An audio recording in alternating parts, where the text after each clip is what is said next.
Hi. Welcome everyone to another session here at Crypto Miners. And in this session, we are going to be chatting with the EOS Network Foundation.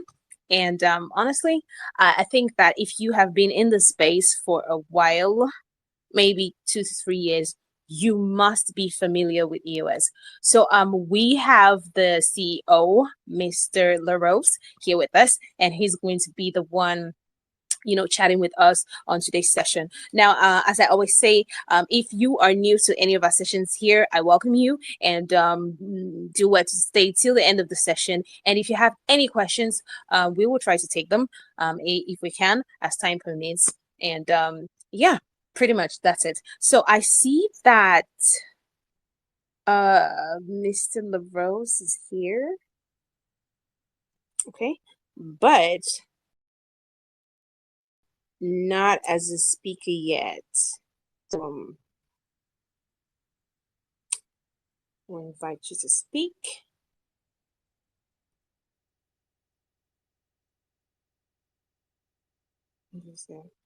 Just a second, guys. Oh yeah, All right. loud and clear. All right. I am trying to, so I did send a request, I guess, to be brought up, but it's not being accepted. So I'm not sure if you can hear me or if this is good. No, this is good. I can hear you very well. All right. Right. Okay. So welcome, Mr. LaRose. Honestly, I'm not sure how to pronounce the first name, so I don't want to No worries. mess It's it up. Eve. So, It's pretty easy. Eve. Eve. Yes. Eve. Beautiful. So, Eve, it's wonderful to have you here. When I got notice about this session, I was excited because, of course, everyone knows EOS Network. So this is pretty exciting for me and all of us, I believe. So it's great to have you here. Welcome here. Well, likewise. Thank you very much for having me on. CryptoMine is a pretty vibrant community from what I can tell, and so I'm pretty excited about being here as well. Thank you. All right, amazing. All right, so without wasting much time, I would like us to dive right in. And I would like to begin by saying congratulations on 5 years in the space. Now, I'm saying this because as someone experienced or an investor who's experienced in the space, I know how monumental it is for a project to be able to stand the test of time. So honestly, congratulations. Thank you. Yeah, it's been an interesting 5 years. As you mentioned, if you've been in the space for a while, you know of the cycles, right? The ups and downs. And in that 5 year period, there's been multiple bear markets, and so it's been pretty challenging. So I also commend anybody who's been here working in this space for that long and is still here. It does require a certain level of mental fortitude. So yeah, thank you for that. That's awesome.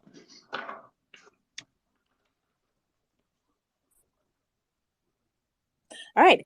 Now let me start by, as this is not a typical project where we begin to ask, oh, could you introduce the team and all of that? I would like to begin by saying that, 5 years of delivering top tier service and products in the crypto space is pretty amazing. But when you look back, the past 5 years, what would you say have been some of your best achievements so far? Yeah, it's a good question. I think one of the big things to highlight is that the network has been up and running for 5 years, and during that period of time, there's literally zero downtime. And so the network has been running. I don't know what the exact number is at this point, but I think it's a little over 1,800 or 1,900 days of continuous operation, no downtime, which I would say is one of the biggest achievements of the network. In order for that to happen, we've obviously had periods where there was tremendous usage for months on end. At some point, the EOS network was processing a little over 124 million transactions per day.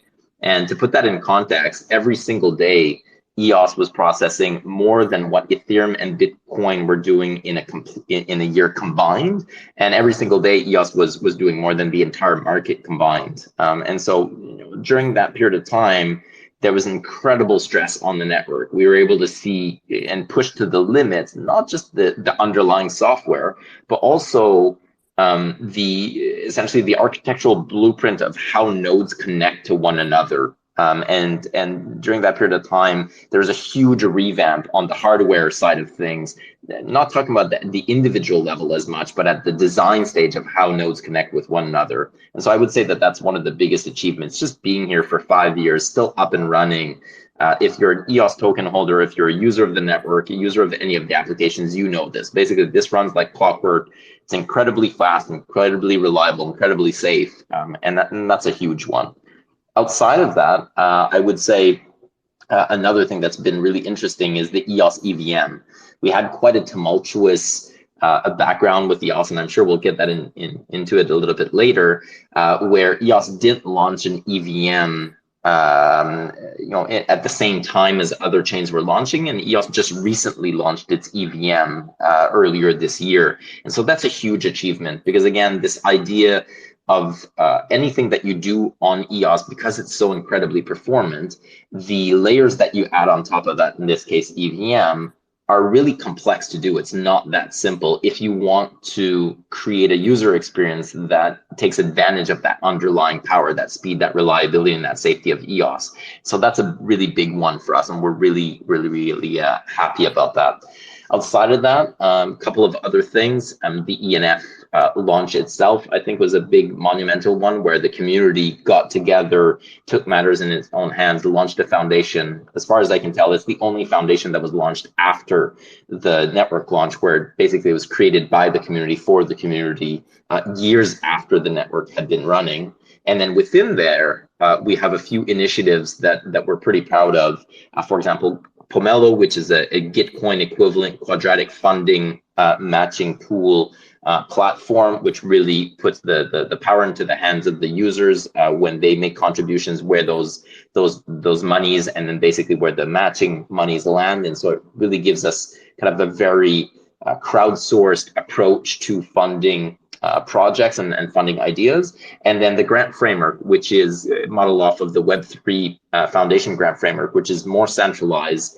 There's the grant committee, larger sums of money being allocated, but again, this idea of getting money in the hands of community members and really expanding, amplifying on what people are doing out there. So that's kind of a general overview of the things that I think are really great about EOS that we could consider as achievements over the last 5 years. Beautiful. Now, before we go into detail more on the foundation and a little bit on the EVM, I would like to ask this question.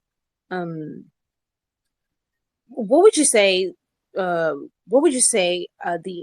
role, rather, would you say the EOS network has played in promoting decentralization in the crypto space in the last 5 years? What are the crucial roles that EOS network has played in promoting decentralization in the crypto space the last 5 years? Well, I think EOS is arguably the largest DAO in the world. The way that the consensus mechanism works on EOS, the way that the block producers are chosen, the way that the token holders can participate in governance, how basically how that has evolved, I think as a whole is a really good use case example for the rest of the industry. EOS, as I mentioned before, went through a lot of tumultuous times with a lot of I think expectations on it when it originally launched, and kind of the up and downs of its history, and just showcasing how really at the base what led to the creation of this technology, and really what led to kind of the more adoption side of things for this technology. Blockchain as a whole really relies on community. At the base, it's all about community. And with EOS, we've really seen the power of that community as a really shining example within the space of why it's all about community and how powerful community can be if it rallies together, if it's able to basically come together behind a common cause or a common goal. It really exemplifies Web3, and we really have that in EOS, where due to the historical nature of who did the ICO, and then the community taking power back from them and essentially firing that entity and such. It's not for EOS, it's real. For EOS token holders, for the community members in EOS, it's real. It's not just a platform and a technology that's used to move value around. It's also a mechanism that really exemplifies Web3, this idea that you use the tool itself to be able to govern yourself and take the network in a particular direction. EOS really showcases that for everybody else within the space. This idea that EOS really exemplifies Web3 as arguably the largest DAO in the space, its evolution, where it's gone, the ups and downs, the community remaining, the community leveraging the blockchain itself to be able to direct it and guide its own future. I think that's the biggest contribution to the space as a whole. People will be able to look at the parkour of and the journey of EOS and really study that for years to come to see how this all began. I think we're still very much in it. We're still very early in this, but looking back in 10 years and 20 years, you'll look back at EOS as something that was really a pioneer in the space of leveraging the technology for the communities to be able to govern themselves within their own ecosystem. I think it's pretty powerful, and it's a really great example of what we can do in this space, and EOS really shines in that front. Thank you. Now, the purpose of that question, for somebody like me, I know the EOS network very well. So honestly, I do not, I understand all of this, but I asked this question for the sake of some of the new people we have in the crypto space who have specifically tuned into this session just to understand more about EOS network. That is why I asked that question. Now, moving forward on the EOS Foundation, I would like to ask, does the EOS Foundation play any pivotal role in fostering let's say developer adoption and encouraging the creation of innovative dApps on the EOS network? Oh, definitely. So the EOS Foundation, I guess its base mission or its base role is to help and to drive adoption on the EOS network. So it's to enable businesses, developers, and users to build on the EOS network. And so at the core, that is its mission. That is what it needs to do. And it does this in multiple different ways. So the foundation gets access to inflation from the network that's earmarked specific for this. And it operates within a realm of accountability within the guidelines that are set by the network, by the block producers, by the token holders. And so there's an accountability mechanism in all of this that's ever ongoing.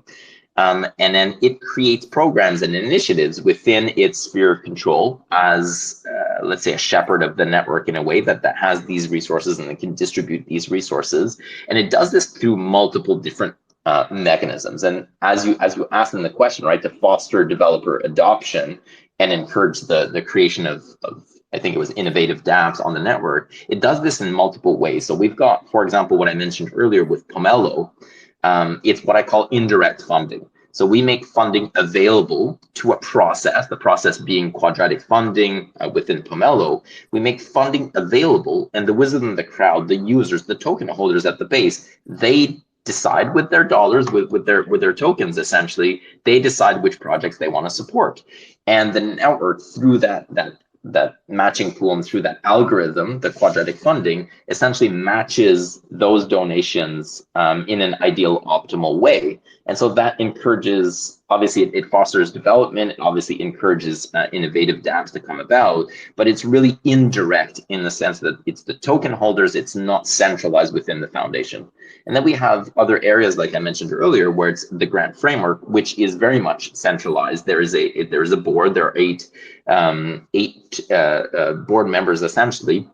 There's an application process. The level of funding there is higher, so we're talking about between $10,000 to $200,000 in funding. And then there's a much thorough review. There's a formal application process, and essentially then same thing. It's to foster development, and it's to encourage creation of innovative dApps. And then you've got a bunch of other initiatives on the network that are run by the community. that go in this direction, whether it be at the Antelope level.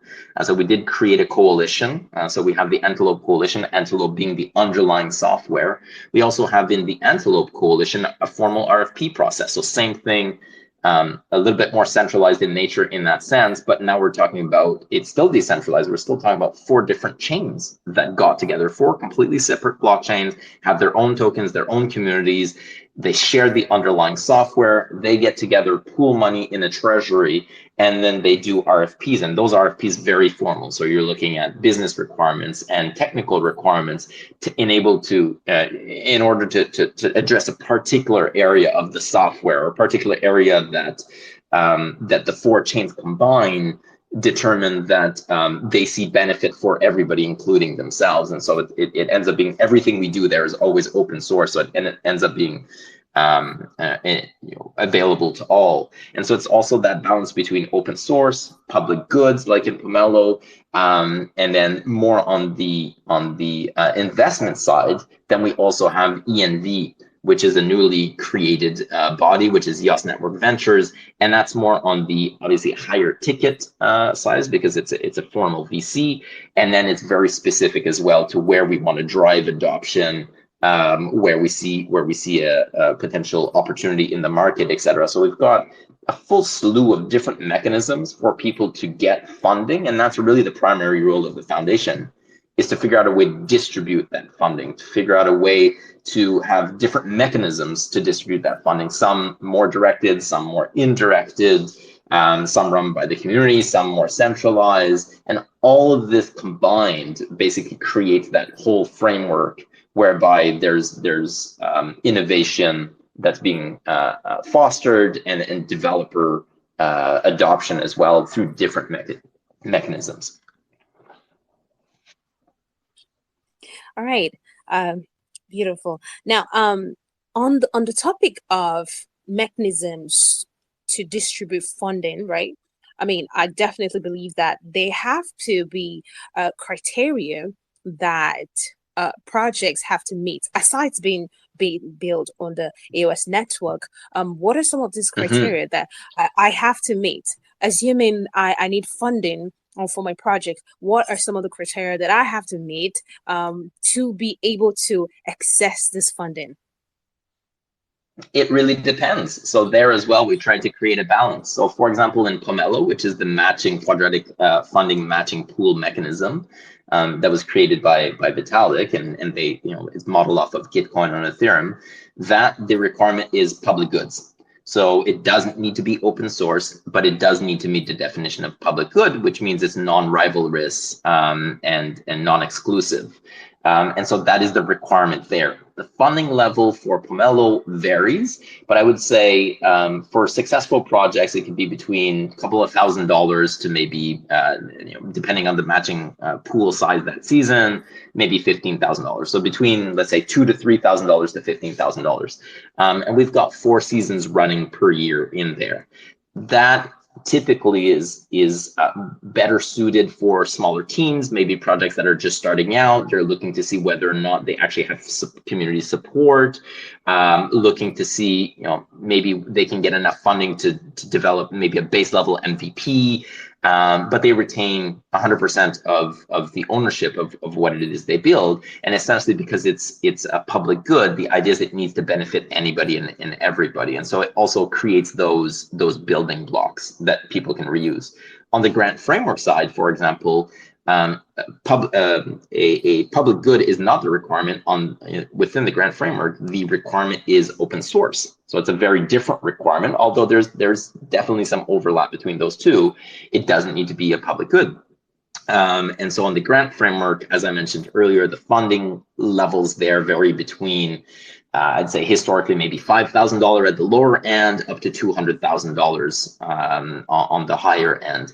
Again, no equity in exchange for this. And so that's suited for a team that perhaps already has a community, already has gone through the Pomelo process, maybe a little bit larger in size. They're looking for a specific amount of dollars to build a specific thing. And obviously, because the value is greater there, the funding that's made available is greater there, it enables a little bit larger projects or very specific components that may take, from point of view of time wise, may take longer, and you need that kind of guaranteed level of funding. And then outside of the EOS Network Foundation, as I mentioned earlier, there's also the ENV, the EOS Network Ventures, and that's where at some point you get bigger, and now you need much bigger levels of funding. So at this point, you're talking about maybe a minimum of 100,000 up to 1.5 million or so. But now there's equity in exchange. Now those requirements are, pretty much traditional VC. So now you're looking at, well, can you return a profit? What is your community size? What is your revenue source? There's multiple different things there. That's more business wise. And the idea behind this is that what we've tried to create for these levels of funding and these different initiatives is a mechanism where it doesn't really matter where you fall in the spectrum. So you as an individual, or you as a team, or you as a product, whatever that may be, what we've tried to create is an opportunity for you to go to the right bucket. Wherever you are in your journey, wherever you are in the size of the product that you have, or the whatever it may be, that there's a bucket that's better suited for you. And so we tried to create that wide spectrum of availability, wide spectrum of different funding levels, different requirements, all though to encourage people essentially to be able to graduate from one another. So you can picture that we've had some teams, they started off very small, just one person with an idea. They start pitching that in Pomelo, they get community support, they showcase that they can deliver on that, they build trust within the community. Then they apply for a grant within the grant framework. They've received now larger sums of funding. They've been able to showcase that they can manage those funds, that they can actually deliver a product. And then they've graduated. Now they're applying for, and when I say graduate, there's not a formal graduation. I mean, their journey that they've gotten bigger, they've got more support, and now they're at the stage where they're asking for a VC level of funding, and the network has enabled that from end to end. And really, that's I think what's exciting about this and why we do it is we really do want to foster innovation, and we want to grow as much as possible community members in-house and give them access to funding, give them access to opportunities that otherwise may not be available to them if we only had one of these buckets, or if we only focused on big or small or whatever it may be. So that continuum, that framework, I think is where there's a lot of excitement.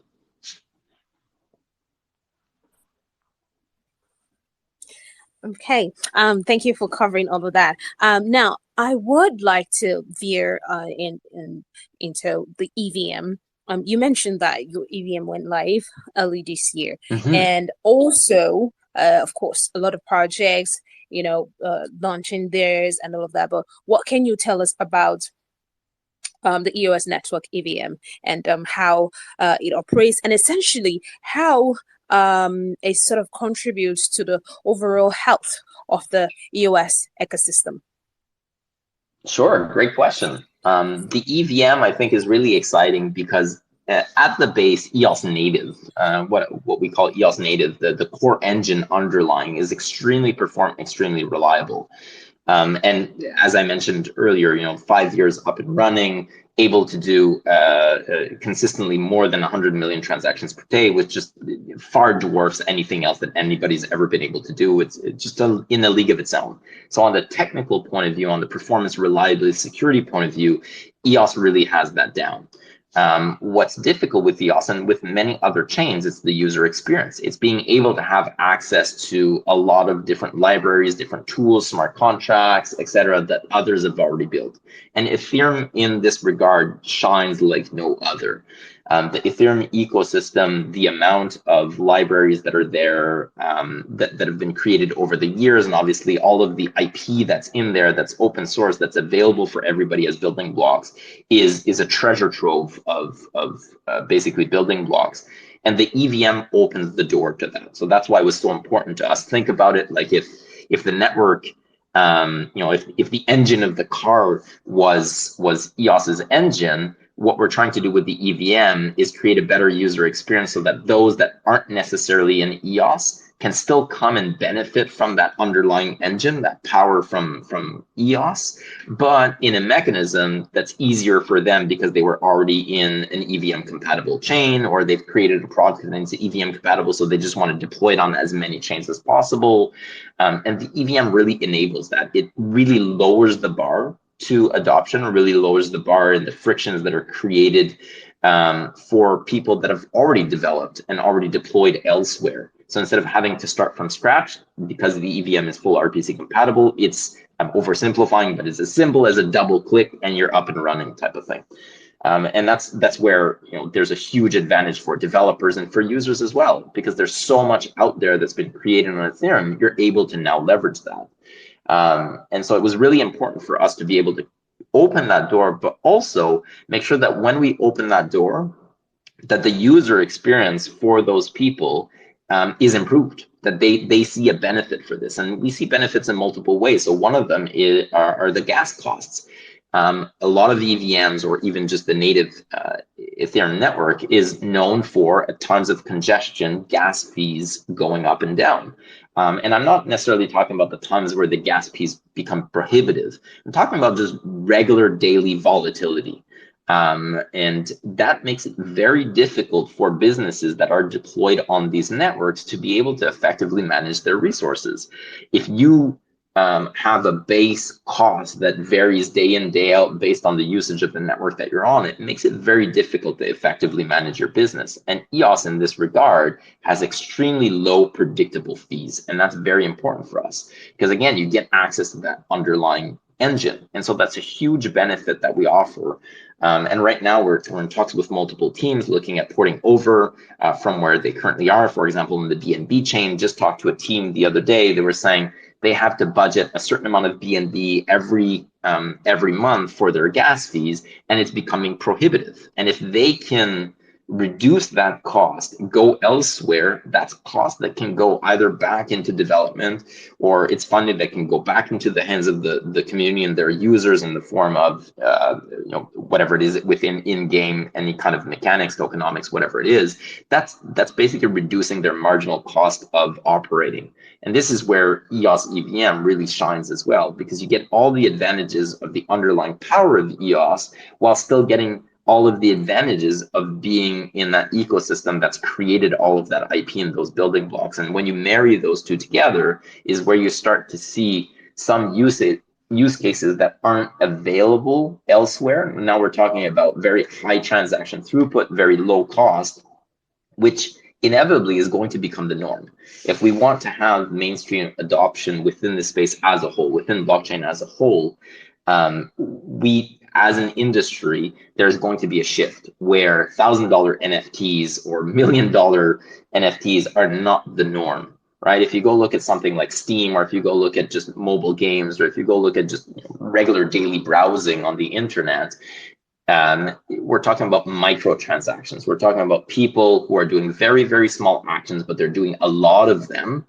And those transactions can't have any cost. They can't have any kind of bottleneck, even just in terms of lag, in terms of delay. And EOS offers all of those benefits. And you get a lot of that by coming in, obviously, on the native side, or now through the EVM.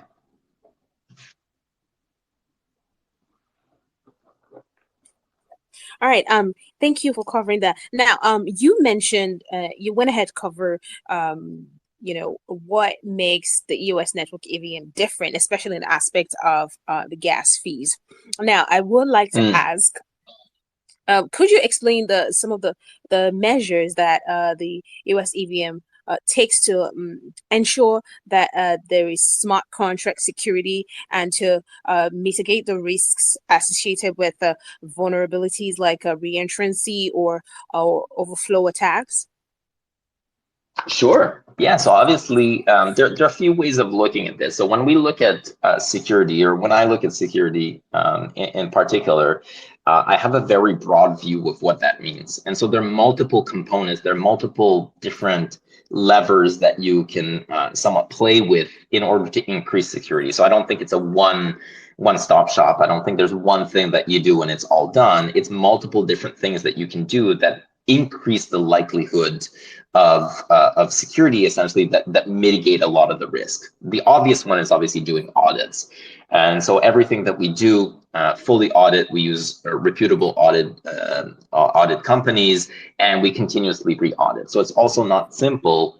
It's not you do one audit, you're done. It's you do an audit, and every I don't know whether it's a portion of time or an amount of capital, for example, in a smart contract, where you'd have different thresholds. For example, every time there's an extra $1 million in, or every time there's an extra $10 million in, whatever it may be, that you re-audit. Obviously, every time you redo code updates, you re-audit. Some of it can also be that over a period of time you do re-audit. So every 6 months, go to a different auditing team, get a different third party to look at things, and just do a quick look view again. And so that's, I think, at the base, audits are very powerful, very important, but they also give a false sense of hope sometimes. Just because you have an audit done doesn't mean that the system is entirely secure.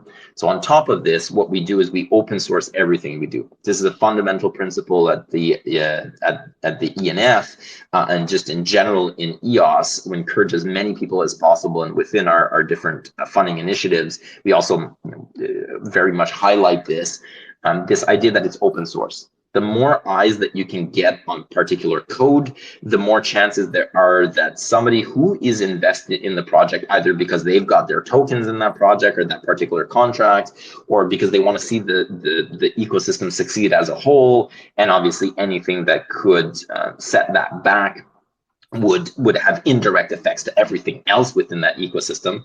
And so open sourcing this, we get more eyes on particular code, and we get the more chances of people being able to find a potential vulnerability, reporting it, being encouraged to report this, because we do have bounty mechanisms essentially.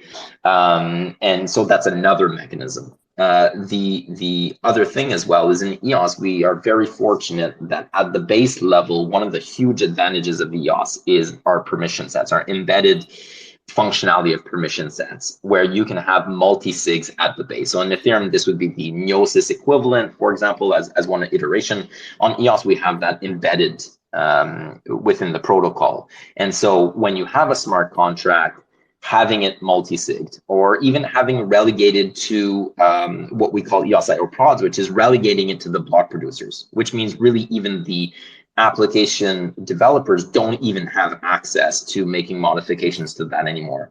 So those three in combination are pretty powerful. And then you add things like continuous development, continuous community engagement, our re-review of that code over time, obviously updates over time. All of this together, I think, mitigates a lot of the risk. And so you heighten the security. And that's more kind of on the code front.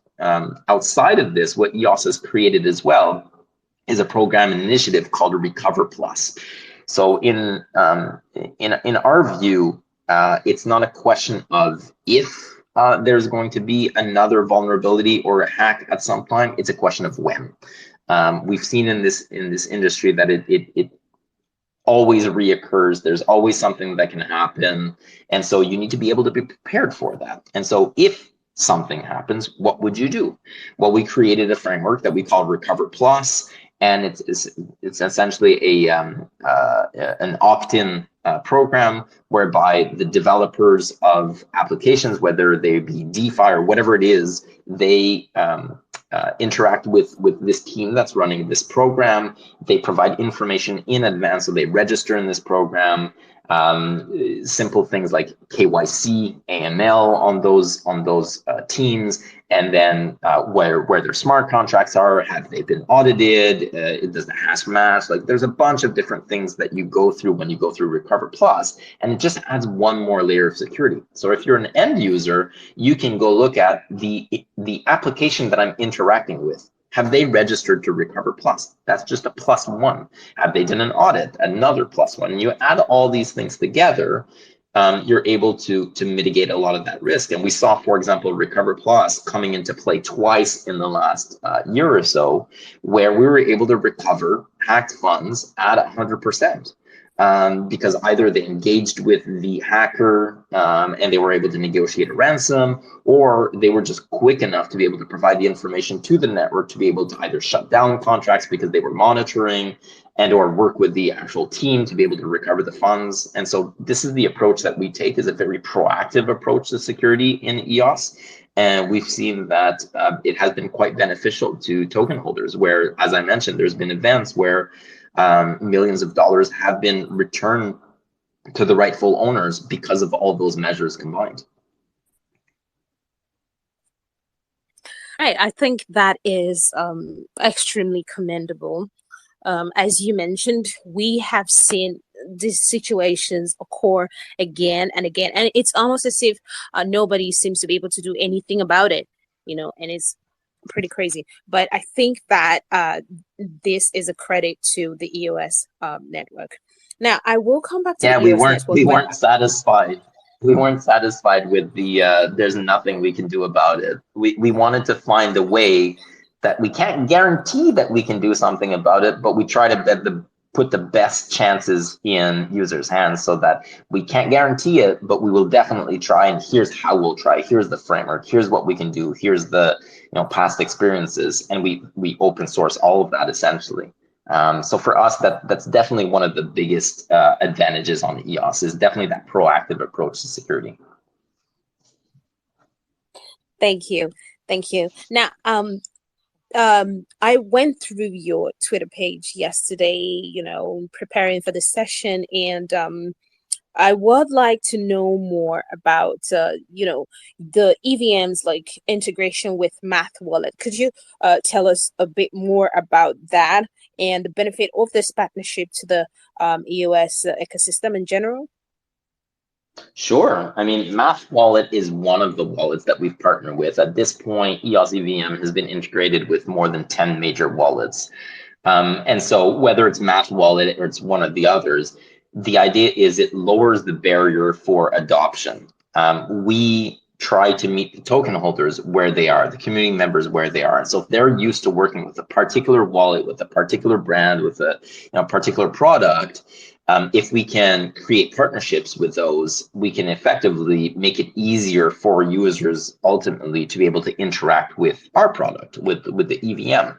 And so we're extremely proud of this integration with major wallets, especially in a very short period of time. And we're extremely thankful for those wallets and for those partners to see and recognize that there's a user base on EOS, there's an opportunity there, there's a lot of liquidity there, and they're able to expand their user base as well.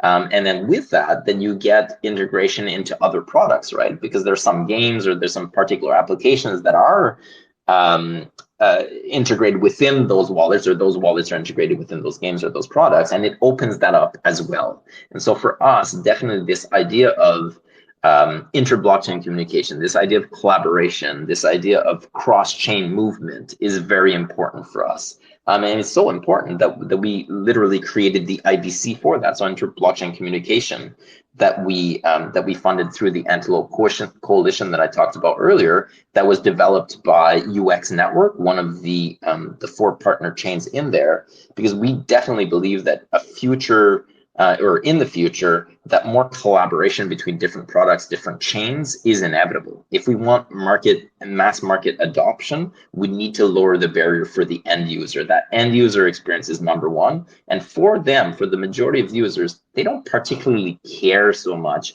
which chain they're on or which technology it's built on as much. They just care about being able to access more products, having more things to do. And with these wallet integrations, with integrations with different chains, we're able to work on that, and that's really important for us.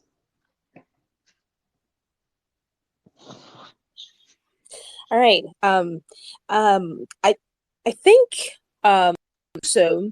I picked up on some sort of collaboration. I'm not certain, and that is why I'm asking this question, because I going through your Twitter page, and then I see some announcements, and I try to follow, like for instance, I saw the feature of Facens, and I did go to their Twitter page, but I could not, gather enough information as to the kind of collaboration that's going on between EOS Network and Facens. So that is why I'm asking this question. What is it about? What is this feature about? Is it that Facens Official is one of the beneficiaries of the EOS Network Foundation? Could you tell us more about it? If I'm getting this wrong. Yeah, you're on the right track. So Facing is an independent team. They are associated to a block producer that's been running on EOS from the very onset. And when we created the grant framework, Facings applied and was one of the first recipients of a grant from the grant framework. And they've been working within the grant framework now for well over a year. I believe they're on their second grant, and the continuation of this particular project that they're working on, which is an open source NFT tool that basically benefits the entire ecosystem. So what we saw was that we have multiple NFT marketplaces. We have multiple within those NFT marketplaces. There are specific features, specific tools, or specific functions that are very useful, but all of them were proprietary. And what Facings is doing is it's basically open sourcing. It's developing and then open sourcing all of these different components that we found in traditional marketplaces so that it makes it available to everybody. So that not only can you go to a centralized NFT marketplace and interact with the NFTs on the EOS blockchain, but you can also have a particular NFT product or a particular team that's developing NFTs being able to develop as well their own websites and interact with them directly because they can use the open source tools. So Facings is it's a great company. I invite you to go look into them. They've been developing, great developers, been developing on the EOS network now for years. And they are, as you mentioned, a recipient of funding from the network. And I guess you just found one of them, and it's a really good one.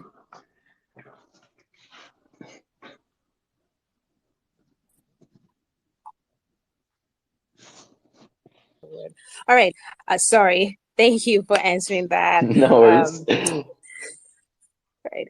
Okay. So I would like to ask this question, and perhaps it does not. I think it does relate, but I just feel like I need to, understand EOS Network's perspective on this. So, what is the EOS Network stance on regulatory compliance, and how does it work towards ensuring, continuously? So far, you have been doing a good job, but how does it work towards continuously ensuring legal compliance within its operations? Now, I'm also saying this because of, the whole situation with SEC having a bone to pick with almost every crypto outfit. So that is why I am asking this question. Yes, what is EOS Network stance on regulatory compliance, and how does it work towards continuously ensuring legal compliance within its operations? That's a really good question. Obviously, as you mentioned, it's quite timely as well with what we've seen in the last couple of weeks, whereby the SEC essentially does enforcement or regulation by enforcement, which is less than ideal for this space. I think part of the biggest issue with that is the uncertainty, right? And so you think that maybe you're doing things properly, you are trying to comply with the very vague regulations, if there are any regulations, and that uncertainty makes it very difficult. And so that's why we've seen a lot of projects do what I call a regulatory arbitrage, where they set up shop in particular jurisdictions that may actually be quite regulated in terms of how you interact with blockchain or crypto within that space, that particular jurisdiction. But at least you know what you need to do or what you can't do. And this is what's really difficult in the US right now, is the uncertainty. And obviously the US being one of the largest markets, and the SEC being quite imposing in terms of the weight that it carries around the world, it's a really tricky one. So EOS, as I mentioned earlier, is arguably the world's largest DAO. If anything, part of the issues that are related to EOS over time are because it is too decentralized, because decentralization also comes with chaos. This idea that first of all, that decentralization is an on or off is not a thing, it's a spectrum, and so you have different levels of decentralization. And centralization clearly has benefits as well with efficiencies, and there's a reason why there's a place for that as well. And EOS being arguably the largest DAO in the world, the issue is not so much, or historically has not been so much, this aspect of having one body. It's not having any bodies, not having any centralization within that space. So I think generally EOS is very well regarded in that front. The community is the one that launched the network. The block producers are geographically spread. There's no one entity. The ENF, for example, in our case, we don't even have access to keys, and so we don't control our own funding. We don't control the approval for that funding. Everything, there's accountability mechanisms. Everything can get shut down. The token holders decide the block producers. That occurs every 0.5 seconds. I mean, the system itself as a whole just natively is very well positioned to keep EOS, the network, let's say, at bay from regulators, just the way that it's built. As I said, if anything, EOS is too decentralized, and that's what led to a lot of the chaos over the years. And so there's obviously looking at how, when we create new things, how we engineer them and how we architect them to ensure that we don't that we don't go too close to whatever that magical line might be. And so it's working with regulators, it's working with the community, it's ensuring that as much as possible everything continues down the path of decentralization. It's threading that fine line between the on-chain world and the off-chain world. When you do create entities, when you do try to add functions to the system and such. So it's a continual process. There's not one thing, but at the base, because of the nature of how EOS is built, that software stack underlying it really positions us, I think, to come out of this very favorably, and it really ensures that at the end of the day, EOS remains decentralized. And that's the big thing, I think, for the SEC and for other regulatory bodies that we're in discussions with. It's this idea of, is there any one controlling entity? And a lot of that has to do with the finances of it. And again, the ENF, for example, doesn't even have a treasury. The ENF is a non-for-profit. The ENF didn't launch with the network. The network, the ICO was done from a company that's not even there anymore. They've effectively been fired by the community. There's all these different components that I think work really in our favor, but you're never done. You always need to ensure that if you keep moving forward, that you keep that path, let's say that decentralization path at the forefront. And yeah, that's a big priority of ours, of course, to ensure that we don't dip those toes too close to where it could lead to EOS being a security. All right, amazing, amazing, amazing. Now, I will end with this question. Whilst I understand that a constant development and growth of a project's ecosystem and product ensures its longevity, just as EOS has done, in the last 5 years. We must not forget that as investors, one of our core goals is to make profit, which brings me to the EOS token. Now, what can you tell us about, upcoming plans and, I don't know, strategies that will benefit holders of the EOS token? Now, we have talked about the product and how it's going to benefit users, it's going to benefit developers. That's great. That's wonderful. I think that you're doing really good and delivering a top tier service there. But how is it going to benefit? What is it looking like for the EOS token holders in the future? So obviously, this is not financial advice. I need to say that at the beginning of this question. I think EOS is very well positioned because EOS has missed the last two bull runs. And a large part of why it missed the last two bull runs is because it didn't have capital flowing into the hands of community members, of developers. And so everything I've talked about now is relatively recent, since the creation of the foundation a year and a half ago. And so prior to that, we didn't have mechanisms where people could get funded, could develop, could expand and amplify and kind of add to those building blocks within the network. And so EOS has not gone through what I guess would be a bull run since the creation of all of this. And the whole point of I guess coordinating this and ensuring that there's a widespread flow of initiatives and funding that go back into the hands of the community is really to position us for that next bull run, so that when that next bull run comes, we have strategic partnerships in place that we've already announced that, and we're working on more, that we have users of the network that are still there, that we have mechanisms for people to interact with the network and to get engaged and to participate in the development of the network. That's now all there. That we have funding that has gone into very specific areas where we believe, or where the community believes, depending on the initiative that the funding is being distributed from, that we or the community believe are going to be areas of growth and opportunities, so that when that next wave comes, that we're well positioned to take advantage of that, that we're well poised to have products that can amplify that, or that we have mechanisms that can be leveraged to amplify that.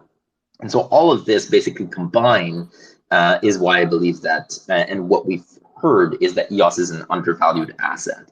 If EOS was a distressed asset for a few years, it's this idea that once the community took over and we started having all of these initiatives, that it went from being a distressed asset to an undervalued asset. And that's really the term that I hear the most when I'm out on the road.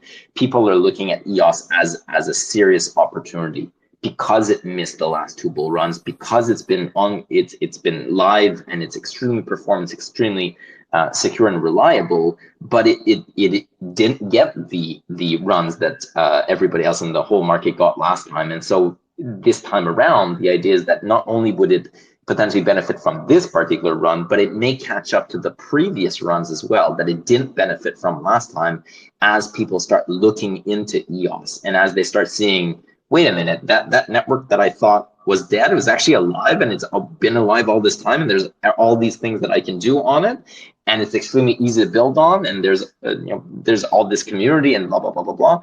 I think as we see that, as the next bull run comes, we're going to see a significant opportunity for token holders that recognize that early on, prior to mainstream market realizing that. And we are seeing that through large token holders that are making significant moves in this space. We're seeing that through strategic partnerships of people that are interested in positioning themselves, whether with capital to be able to deploy it into particular teams, or just on the sidelines, investing in themselves. So all of this makes me extremely bullish on what the network and the token can do. But again, this is not investment advice. This is my own personal, I guess, take on what I've seen.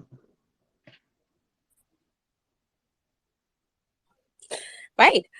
So I would say that I just want to say that it has been a very, very interesting session for me, and I believe for the community too. And this is largely as a result of the fact that you are, well, I don't want to be all biased here, but I want to say that you are a very, very interesting CEO to talk to. And coming from me, somebody who gets to meet a lot of project owners and speak to a lot of project owners and interview them, or CEOs, I just want to say that you do know your shit, and Thank you. This is all I live and breathe. I've been living and breathing blockchain for years, but EOS specifically from the start. So thank you. That means a lot. Yeah, definitely. All right. So, I don't know. I feel like I've covered a lot about EOS, but if there is anything that you would, like to address that I did not get to remember to cover, please go ahead before we wrap up this session. No, I think we're actually good. You had some really good questions in there and gave me the opportunity to expand on a lot of different initiatives that we have. I think it's just generally to end with, or to close on, EOS is open for business. EOS, as I mentioned, represents this undervalued asset. People have forgotten about EOS over the years. There's tremendous expectations placed on the network at launch. Obviously, those did not pan out. And the community, the resilience behind EOS, the community that's behind it, the people that show up every day and never left throughout this period of time, and this resurgence that we see with EOS, with the new EOS, I think is something that really keeps me going. Obviously, all of the support from token holders, from stakeholders within the ecosystem. We're sitting on a massive gold mine here of value, and I just can't wait until the rest of the space recognizes that And those that have been here from the beginning obviously get rewarded, and get to benefit from that, from that adoption and that growth. So I'm just extremely excited about that. I just can't wait until the next bull comes and we were really able to shine and showcase what this network is all about. Beautiful. I so look forward to seeing EOS do perform really well in the coming bull market. I really look forward to it.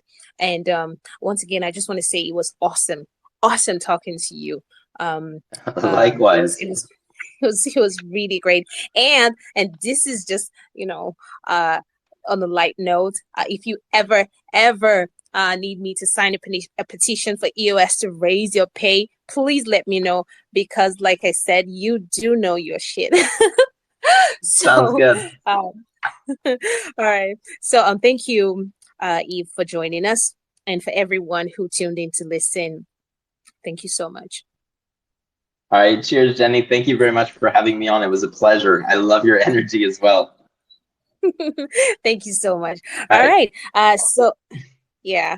All right. So guys, if you are here listening, you are not following the EOS Network page, please go right ahead and do so. You will find the link on the announcement for this Twitter session. And also, if you have any other questions that you feel like I haven't covered and you would like to know more about, please make sure to locate your communities and join them and ask your questions. Lastly, do well to follow Crypto Miners if you haven't followed us yet. And this is so that you can keep getting, the opportunity to, meet project owners, great projects like this, and that we bring your way every time. All right. So thank you once again for joining us, and we will see you in our next session. Bye. Bye-bye.